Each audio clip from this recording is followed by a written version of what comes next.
Santai sejenak tetua, kita joget bareng Mimin Duo Bolne dulu sebelum ke inti ceritanya.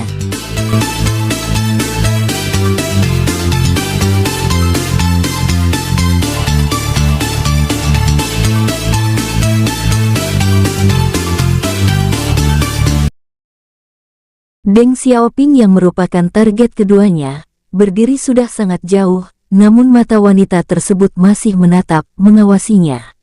Hier, sekarang, begitu dia merasa akan ada jeda, pria itu berseru memberi tanda. Dan di belakangnya, wanita itu sudah berada dalam posisi kuda-kuda yang siap melepas serangan yang sangat kuat. Tarian pedang, lingkar ke. Wanita itu tidak melanjutkan serangannya, karena 4 orang yang ada di sana, secara tiba-tiba bergerak di luar prediksi mereka. Mereka berdua sempat melihat keempatnya memasang seringai licik, begitu menghentakkan kaki mereka untuk melompat menjauh dari keduanya. Setelah beberapa saat, barulah keduanya mengerti bahwa 4 orang itu ternyata hanya sebagai pembuka serangan untuk formasi yang sebenarnya. Saat keduanya terlalu fokus pada lawan mereka, 5 yang lainnya sudah mengambil kuda-kuda dan bersiap untuk menyerang. Tetua Zhou, biarkan aku memenggal kepala walet wanita itu, pinta Deng Xiaoping pada Zhou Yelu. Aku tidak peduli, asal kau bisa memastikan kau betul-betul bisa memenggalnya, Xiaoping. Tepat setelah mengatakan itu, keduanya melihat celah yang sengaja dibuka 4 orang pertama. Deng Xiaoping, Zhou Yelu dan 3 lainnya sudah berdiri berpencar dan melingkari tempat tersebut. Setelah merasa bahwa saat itu adalah waktu yang tepat, Zhou Yelu langsung berseru memberi tanda.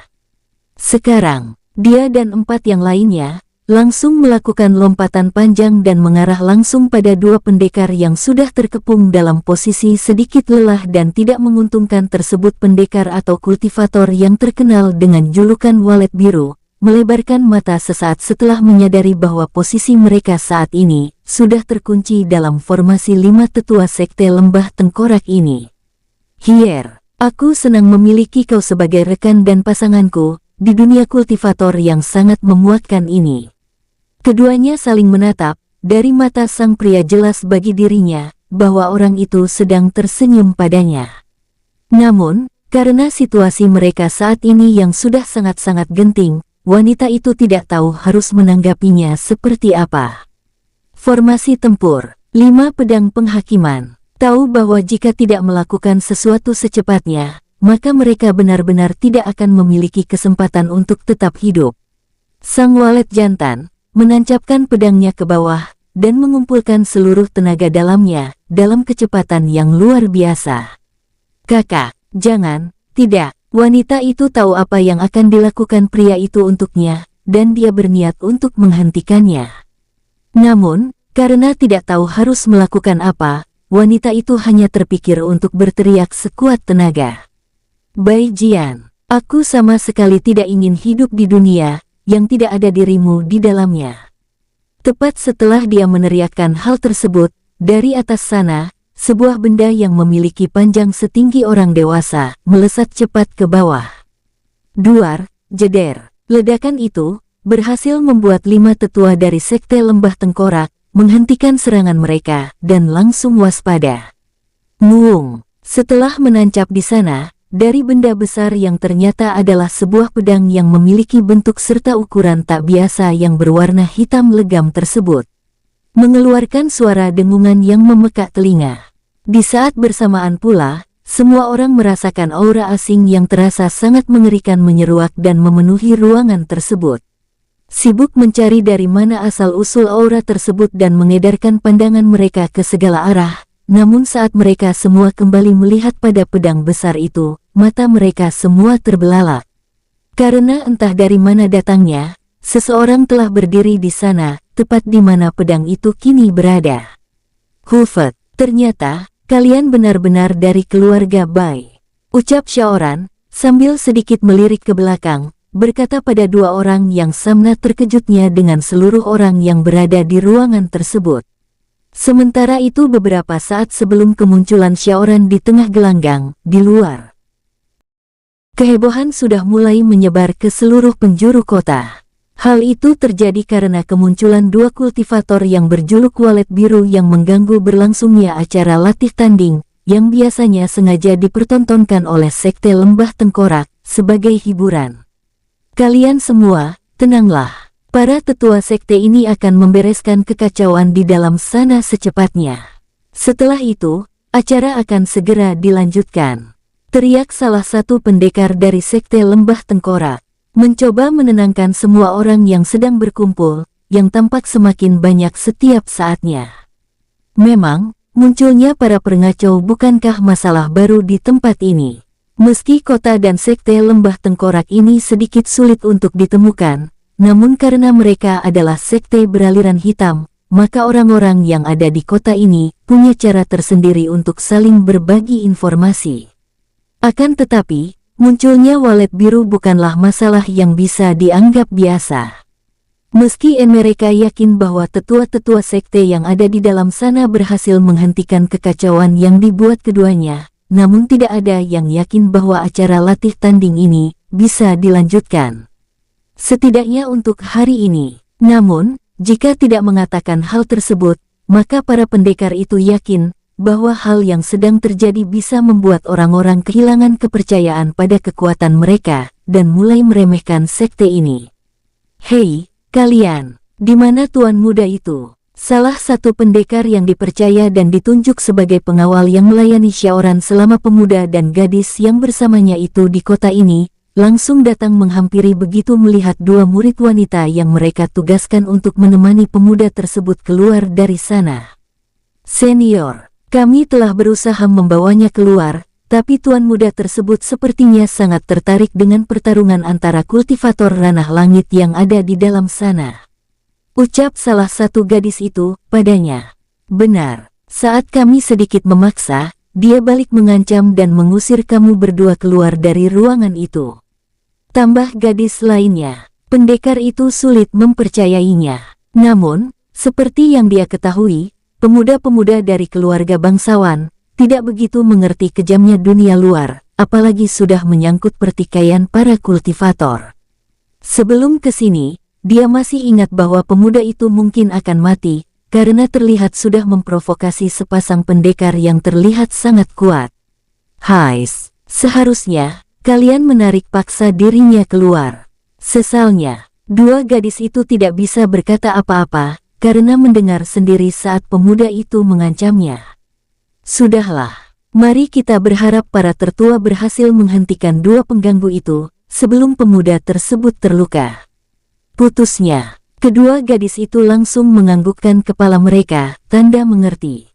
Setelahnya, salah satu dari mereka berkata, "Baiklah, jika begitu kami akan membantu yang lainnya untuk menenangkan orang-orang ini." Ucapnya, "Ya, aku juga akan melakukan hal yang sama. Kita akan melihatnya nanti." Di antara semua orang yang ada di tempat itu, ada 8 jenius muda yang sekarang berkumpul tidak jauh dari sana. Meski dikatakan ada 8 orang, faktanya mereka hanya berkumpul dan berbicara, dengan mengasingkan satu yang lainnya. "Bairui, apa kau senang, karena kematianmu tertunda untuk beberapa saat?" seru salah satu dari mereka, pada satu pemuda lainnya, yang duduk sendiri, tidak jauh dari yang lainnya. "Hahaha, jika dia berhasil hidup dan berumur panjang, aku rasa si lemah ini akan menjadikan dua walet biru sialan itu sebagai pahlawan yang telah menyelamatkannya." Ejek satu yang lainnya.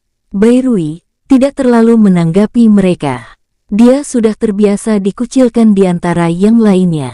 Faktanya, di antara 8 orang itu, dalam segi tenaga dalam, memang dirinya lah yang terlemah. Sudahlah, jangan buang-buang waktu kalian dengannya. Berpikir bahwa hal itu hanya akan sampai di sana saja, namun tiba-tiba Bairui yang selama ini benar-benar diam saat mendapatkan perlakuan seperti itu, angkat bicara. "Mungkin aku memang yang terlemah, tapi jelas bukan yang paling bodoh, atau paling penakut di antara kalian semua." Ucapnya, tiba-tiba, perhatian mereka semua teralihkan, saat mendengar itu dari pemuda yang selama ini tidak banyak bicara. "Brengsek, apa maksudmu?" "Hah," seru salah satu dari 7 orang, yang tadi mengatakannya sebagai yang paling lemah. Aku tidak tahu selain yang paling pengecut, ternyata kau juga bot, aku bilang, aku memang yang terlemah. Tapi, jelas aku bukanlah yang terbodoh, apalagi yang paling pengecut seperti dirimu. Coba lihat, kenapa celanamu bisa basah seperti itu? Saat Bairui menunjuk padanya, tidak hanya pemuda itu saja. Namun, 6 lainnya juga menatap pada arah yang sama. Haha, aku tidak tahu seorang pengecut, berani-beraninya menyandang gelar jenius, tanpa rasa malu sedikitpun. Tambah Bairui mengejeknya, saat itu juga. Saat ini, pemuda itu bertambah kesal karena setelahnya, 6 orang lainnya, mundur selangkah menjauh dari dirinya. Hei, brengsek, kenapa kalian menjauh? Ini bukan air yang seperti bocah sialan itu katakan, ini. Saat pemuda itu tengah memikirkan alasan, Bairui kembali berkata, itulah kenapa kau paling pengecut di antara yang lainnya. Bahkan, sebagai laki-laki, bagaimana bisa kau tidak mengakui kencingmu sendiri? Pemuda tersebut bisa melihat 6 orang lainnya sedang tersenyum menahan tawa. Memang, selama ini mereka semua sudah tahu bahwa satu di antara mereka sangat pengecut. Saat menjalankan misi, dia bisa selamat karena selalu memilih lawan yang jauh lebih lemah dari dirinya. Meski membencinya, aku lebih memilih menjadi bodoh daripada pengecut seperti dirimu. Akan tetapi, itu tidak akan terjadi karena kalian semua pasti juga sudah menyadarinya. Di antara kita berdelapan, akulah yang paling menjadi ancaman kan? Tanpa Bairui jelaskan apa maksudnya, yang lainnya langsung mengerti. Saat menjalankan misi, meski sangat berat, Bairui bisa bertahan, karena pemuda itu sangat cerdas. Sepengetahuan mereka, pemuda itu tidak melawan musuh-musuhnya dengan otot saja. Namun, ditambah dengan isi kepalanya, kombinasi itu sudah cukup menjadikan dirinya sebagai kandidat pemenang pada latih tanding yang berkemungkinan hanya menyisakan satu di antara mereka. Bagi Bairui sendiri, sejak kedatangannya, ini adalah kali pertama dirinya di luar pengawasan salah satu tetua sekte. Jadi, karena cepat atau lambat mereka akan berujung dengan peristiwa saling membunuh, pemuda itu memilih untuk melepaskan semua yang selama ini dia pendam. Melihat apa yang dia katakan sukses membuat semua orang semakin membencinya, Bairui tersenyum puas.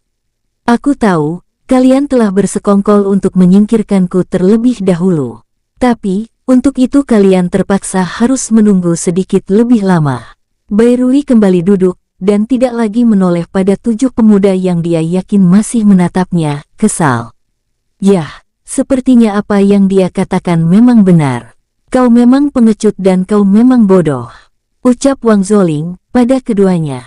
Dan 2 orang itu tahu, setelah Bairui, pemuda yang baru saja bicara itulah yang paling mereka waspadai. Kembali pada saat ini, di dalam sana, semua tetua sekte Lembah Tengkorak, yang beberapa saat lalu sempat sangat terkejut dengan kemunculan pedang besar, jauh lebih terkejut dan membuat mereka sedikit kebingungan di saat bersamaan. Siapa kau, bocah? Tanya Duguo. Meski suaranya terdengar seperti seorang pemuda, namun Duguo sama sekali tidak bisa mengenali Xiaoran. Hal itu karena, saat ini Xiaoran sudah tidak mengenakan pakaian yang sama seperti sehari sebelumnya, ditambah dengan fakta bahwa pemuda itu juga menggunakan sehelai kain untuk menutupi wajahnya. Tidak penting siapa aku kan. Namun, seseorang mengatakan padaku, jika ada yang mengetahui siapa diriku yang sebenarnya, maka sebaiknya aku membunuhnya saja. Balas Xiaoran, menanggapinya. 9 tetua sekte Lembah Tengkorak merasa terintimidasi hanya dengan kemunculan 1 orang saja. Sebenarnya, tidak hanya merasa terintimidasi saja, namun mereka juga merasa sedikit bingung dan juga heran. Tidak ada tanda-tanda pemuda ini memiliki tenaga dalam sama sekali, namun aura yang dilepasnya seolah menyelimuti seisi ruangan tersebut. Akan tetapi, saat mereka mendengar pemuda itu berkata seolah-olah membunuh mereka adalah perkara yang mudah, membuat Zhou Yelu, Deng Xiaoping juga yang lainnya tersulut emosi. Sial, aku tidak tahu trik apa yang kau gunakan, Tapi jangan lupa bahwa sekarang kau berada di Sekte Lembah Tengkorak. Seru Zhou Yelu sambil menunjuk pada pemuda itu. Akan tetapi, Xiaoran bukanlah tipe orang yang banyak bicara. Begitu kata itu selesai diucapkan Zhou Yelu, dari lingkar ruang yang mengambang di udara, pemuda itu menarik 2 buah pedang. Detik berikutnya, semua orang di sana bahkan sepasang walet biru, membelalakkan mata mereka. Terlebih bagi 2 orang tersebut, meski sebagian besar wajah mereka tertutup, di sebalik kain itu, mulut keduanya ternganga sangat lebar. Tarian pedang. Keduanya sempat melihat pemuda itu tegak lurus, dan mengangkat satu pedang di tangan kanannya tinggi, sementara pedang di tangan kirinya menunjuk ke bawah. Saat pemuda itu memutar sedikit lengannya, dari kedua pedang itu muncul aura merah dan biru. Tak lama, semua orang bisa melihat aura dari kedua pedang itu membentuk simbol keseimbangan alam. Jurus ke-36 demi apapun yang ada di dunia, saat itu semua kultivator yang ada di ruangan tersebut sangat yakin bahwa mereka baru saja melihat sebuah kuda-kuda paling sempurna untuk sebuah jurus pedang. Sebuah posisi yang seolah mampu mengangkat potensi tertinggi dari pedang yang dipegang oleh pengguna jurus tersebut. Tepat sebelum pemuda menghilang dari pandangan semua orang di sana, dia berseru, "Yin, Yang, Ning." Kedua pedang di tangannya itu sempat berdengung sebentar sebelum akhirnya menghilang. Sejak saat itu, maka semuanya dimulai. Ah, oh, uye. Semua orang terkejut saat mendengar seseorang yang berada di ujung pintu, baru saja berteriak kesakitan. Ah, uye. Satu lagi suara teriakan muncul di sisi kanan ruangan, namun saat mereka baru saja menolehkan kepala untuk melihatnya. Ah, oh, 2 orang yang berdiri sangat dekat dengan Deng Xiaoping juga berteriak. Wanita itu langsung mundur waspada, dan sesaat kemudian suara lain dikembali terdengar. Ah, oh, uye. Di mana dia? Ah, oh, uye. Saat Duguo bertanya, tepat di belakangnya, lengan 3 orang pendekar ahli baru saja terjatuh ke lantai. Tanganku, teriak salah satunya. Setiap detiknya, semakin banyak dari pendekar-pendekar yang ada di dalam ruangan itu, berteriak karena baru saja kehilangan sebagian anggota tubuh mereka. Ah, kakiku, tanganku, di mana tanganku? Teriak-teriakan tersebut langsung membuat panik semua orang. Bahkan seluruh tetua Sekte Lembah Tengkorak juga mendengar dan melihat kejadian tersebut. Beberapa orang berniat untuk keluar dari ruangan itu. Namun, langkah mereka langsung terhenti saat mendengar dan melihat satu orang berteriak. Lari, sus, bruk. Baru saja pendekar yang berada di dekat pintu lainnya berteriak untuk lari, itu menjadi kata terakhir yang bisa dia ucapkan. Karena setelah itu, tubuhnya baru saja kehilangan kepalanya, atau dia baru saja kehilangan bagian tubuh dari leher, hingga ke ujung jari kakinya. Ah, teriak-teriakan itu masih dan terus terdengar dari segala penjuru ruangan, diselingi suara bagian-bagian kecil dari tangan atau kaki mereka berjatuhan. Bruk, bruk, beberapa pendekar yang sudah kehilangan satu kaki, berjatuhan. Bahkan, yang belum sudah jatuh berlutut, sebab tiba-tiba saja tidak memiliki tenaga lagi untuk berdiri, saking takutnya. Zhou Yelu awalnya memang sangat terkejut, namun dia tidak panik. Akan tetapi, setelah berusaha merasakan keberadaan pemuda itu, dan mencobanya berkali-kali dan selalu gagal, barulah pria itu diserang rasa panik dan ketakutan. Kalian, buat formasinya melingkar. Lindungi aku. Serunya pada 8 tetua sekte yang ada di dekatnya. Namun, meski mereka mendengarnya, tidak ada satupun yang berani bergerak dari tempatnya. Bahkan, Duguo yang tadi terlihat begitu percaya diri, mulai mengeluarkan sedikit air dari ujung kejantanannya. Sial, umpat Zhou Yelu. Dia tidak menyangka semua akan berakhir seperti ini. Sejak dia memasuki dunia kultivator, tidak ada yang menceritakan bahwa seseorang memiliki jurus seperti ini sebelumnya. Kecuali, orang itu adalah satu dari 7 legenda. Saat memikirkan itu, mata Zhou Yelu melebar. Karena sebuah kesimpulan langsung muncul di kepalanya. Sementara kejadian itu berlangsung, sepasang walet biru tidak bisa mengedipkan mata mereka barang sekalipun. Mereka begitu terkejutnya dengan apa yang sedang terjadi. Keduanya sempat berpikir bahwa mungkin saja saat ini mereka sedang bermimpi, karena hal terakhir sebelum kejadian yang sangat mengerikan ini berlangsung, mereka melihat jurus tertinggi dari teknik berpedang rahasia dari keluarga Bai. Hanya pernah mendengar nama jurus itu sebelumnya, namun sama sekali tidak pernah melihat ada satu orang dari keluarga mereka yang mereka ketahui mampu menguasai jurus terakhir ini. Kakak, si siapa orang ini? Walet jantan yang diketahui bernama Bai Jian itu hanya mampu sedikit menggelengkan kepalanya dan berkata, "Hier, sumpah demi apapun, aku tidak mengenalnya." Tentu saja Bai Jian berpikir seperti itu. Bahkan dia yakin bahwa tidak ada satupun dari anggota keluarga mereka yang mengenal orang yang sedang memotong anggota tubuh pendekar-pendekar itu dengan cara mencicilnya sedikit demi sedikit dalam kecepatan tinggi. Ning! Keduanya kembali tersentak, saat tiba-tiba saja, orang yang mereka bicarakan kembali berdiri, di mana sebuah pedang besar tadi tertancap. Bai Jian dan wanita itu menelan ludah, karena saat itu, tenggorokan keduanya terasa begitu kering. "Tuan, si siapa, kakau?" "Hier." Bai Jian langsung menghentikan wanita itu, karena terdengar ingin bertanya. Sebenarnya, dia sama penasarannya.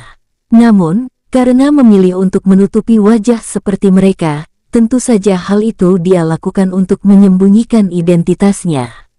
Sudah bisa dipastikan, selain 9 tetua sekte lembah tengkorak, tidak ada lagi yang berdiri di bawah gelanggang sana. Memang masih banyak yang bergerak, namun darah sudah mengalir deras dari tubuh semuanya. Semua yang melihat itu, akhirnya menyadari jurus yang digunakan oleh pendekar yang baru saja datang tersebut, memberikan kematian yang sangat mengerikan, karena korban-korbannya harus menderita cukup lama, sebelum benar-benar kehilangan nyawa mereka. 8 tetua sekte termasuk Deng Xiaoping, sudah begitu gemetar di tempat mereka berdiri. "Kakau, pasti, Feng Chen." Mata semua orang melebar, begitu Zhou Yelu menyebut sebuah nama. Melihat bagaimana cara pendekar itu berlaku sangat kejam pada korbannya, mereka tidak bisa menyimpulkan hal lainnya. Meski sudah lama tidak terdengar, tapi tidak ada yang benar-benar bisa memastikan bahwa Sang Dewa Seribu Pedang telah mati. Begitu nama Feng Chen disebut, tentu saja yang paling terkejut di sana ada Bai Jian. Dia mengetahui sejarah panjang keluarganya dengan sang legenda. Tidak menjawab Zhou Yelu, Xiaoran berkata pada kedua pendekar yang berada di belakangnya. "Kalian berdua, keluarlah dari tempat ini," ucapnya, dengan nada yang terdengar seperti memerintah keduanya. Meski enggan, namun Bai Jian merasa bahwa kalimat yang keluar dari pemuda itu, benar-benar terasa seperti perintah yang harus segera dilakukan baginya. Feng Chen adalah satu-satunya manusia yang pantang bagi orang-orang dari keluarga Bai untuk mengabaikan apalagi menolak perintahnya. Hal itu sudah ditanamkan pada setiap keturunan dari leluhur mereka, Bai Fu. "Hier, kita harus keluar dari tempat ini." Saat itu juga, keduanya berdiri dan mulai melangkah. Akan tetapi, tiba-tiba langkah keduanya terhenti, karena Xiaoran kembali bicara. "Saat kalian berdua bertemu, sampaikan salamku pada kakek Bai dan Bai Yihua." Mata keduanya melebar, saat kedua nama itu disebut. Namun, ketika mereka ingin balik bertanya, Xiaoran sudah memegang gagang pedang besar yang sedang tertancap tersebut. "Keselamatan kalian adalah tanggung jawabku. Jadi, pergilah." Saat itu juga, Xiaoran mencabut pedang itu, dan menjulurkan ujungnya pada 9 tetua sekte lembah tengkorak yang ada di bawah sana. "Bagaimanapun, kalian akan mati. Tapi, jika kalian ingin, cobalah halangi langkah mereka," ucap Xiaoran pada ke-9 orang itu, menantang. "Ketua Fu, kami tidak menyangka kau bisa mengumpulkan bakat-bakat alami sebanyak itu, di wilayah seperti ini." Sementara itu, Fu Rao dan 3 orang tamunya, sedang berbincang-bincang di salah satu ruangan di bangunan tertinggi di pusat sekte lembah tengkorak. Meski di dalam hatinya terbesit rasa bangga, namun di depan orang-orang ini, dia sama sekali tidak ingin menunjukkannya. Ah, saudaraku, tidak perlu mengatakan hal seperti itu. Kau terlalu memuji. Sampai mereka berbicara panjang lebar sekalipun, hingga saat ini Fu Rao sendiri sama sekali belum mengenal satupun nama dari ketiganya. Namun begitu, dia sama sekali tidak memaksa untuk mengetahuinya. Sebab, jika semua berjalan lancar, dia akan bergabung menjadi salah satu dari mereka, dan meninggalkan sektenya beberapa waktu lagi. Yah, kami tidak akan memuji jika itu memang tidak perlu. Akan tetapi, satu orang lainnya ikut bicara, namun kata-kata yang dia ucapkan, seperti tergantung di udara. Melihat orang itu tampak berpikir, Fu Rao sedikit membungkuk dan bertanya dengan nada rendah. Tapi apa, saudaraku? Tidak langsung menjawab, ketiga orang di depannya tampak saling bertatapan. Namun, setelah itu barulah orang yang tadi, kembali bicara. Seperti yang kau ketahui, kita tidak hanya mencari seseorang yang kelak di masa depan bisa menjadi sangat kuat saja. Semua pergerakan ini dimaksudkan untuk mencari tubuh terkuat yang mampu menahan sebuah kekuatan yang benar-benar mengerikan. Jawabnya, melanjutkan. Mata Fu Rao sempat melebar dan dia terdiam sejenak. Dia memang mengingat saat dua orang datang beberapa tahun yang lalu untuk menawarkan kerja sama ini.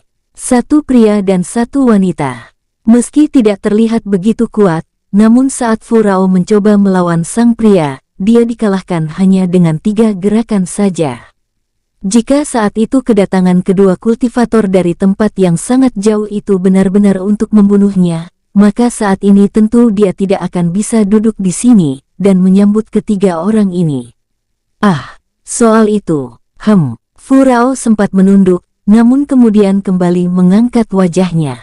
Saudara-saudaraku, bisakah kalian memberitahu padaku, apa maksud dari wadah dan kekuatan ini?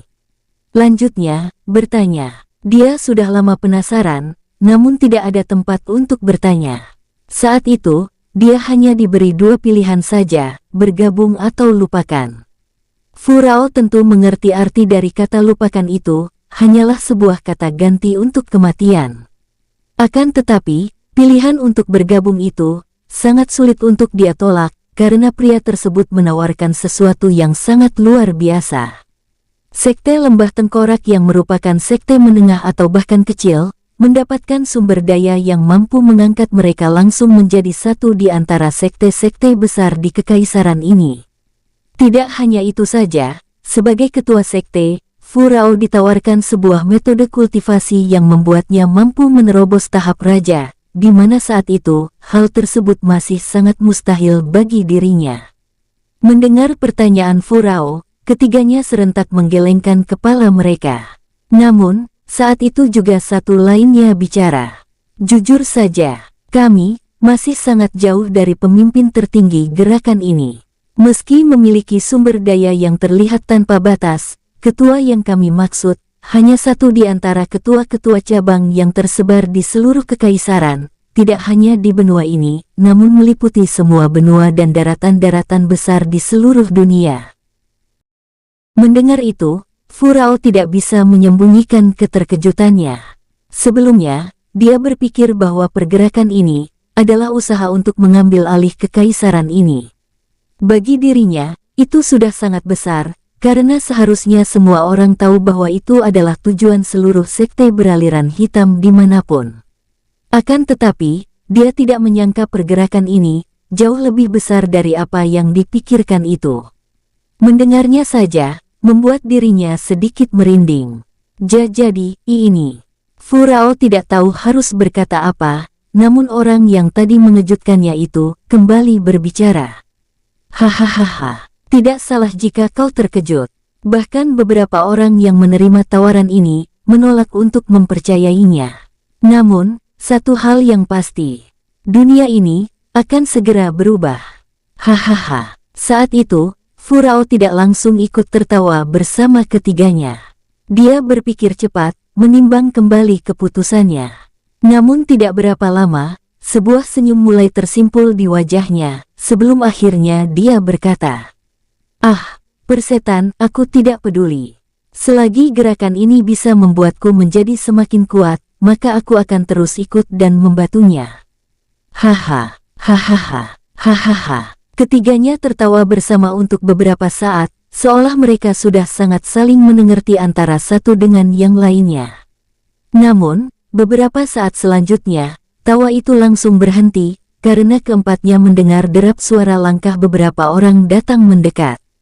Ketua, salah satu dari 3 orang yang datang, langsung memanggil Furao, tanpa memberikan hormat seperti sebagaimana layaknya.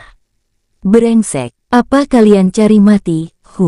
Seru Furao kesal, karena merasa sedikit malu, akibat ulah anggotanya itu. Mereka bertiga menggelengkan kepalanya. Namun, orang yang tadi kembali bicara.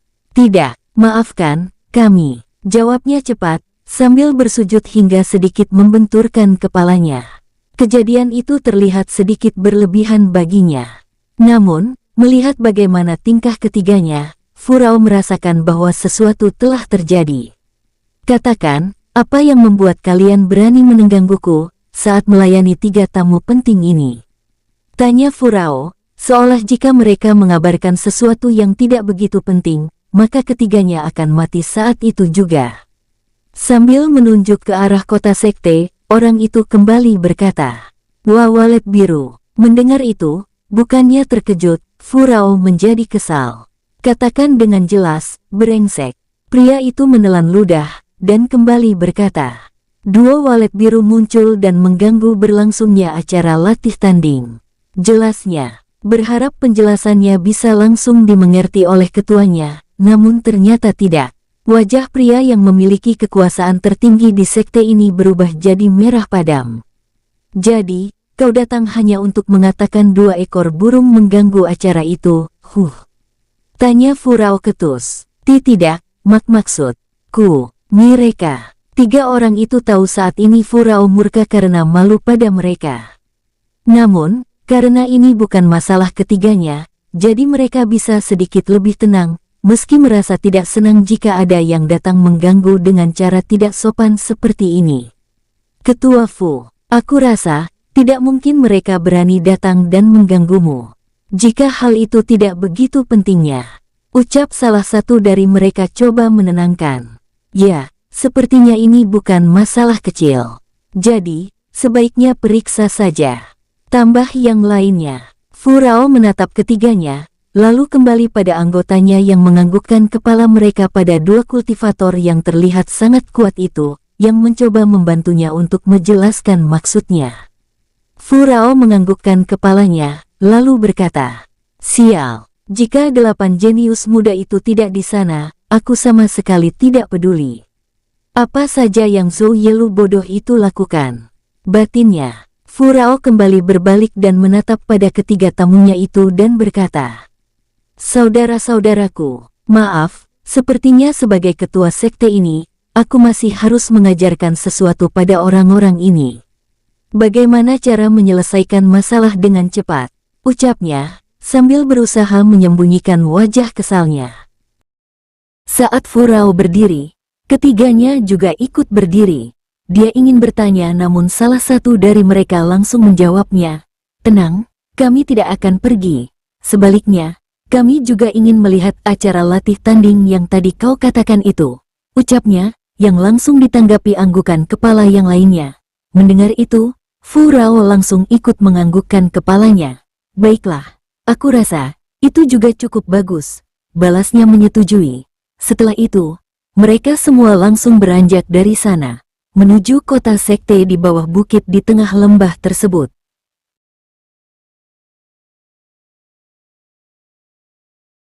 Bersambung, sampai jumpa di episode selanjutnya para tetuaku, semoga terhibur.